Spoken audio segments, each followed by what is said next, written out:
My name is Moonjun Kim. I study Bachelor's of Exercise and Sports Science.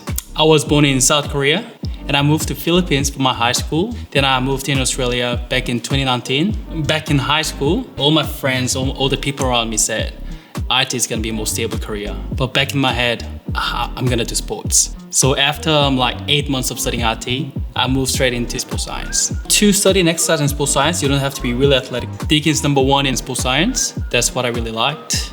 Every single week you get to study theory and we get to use that knowledge straight into equipments. Force plates, 3D motion camera, and EMGs, we get to use them all. You're gonna have better understanding.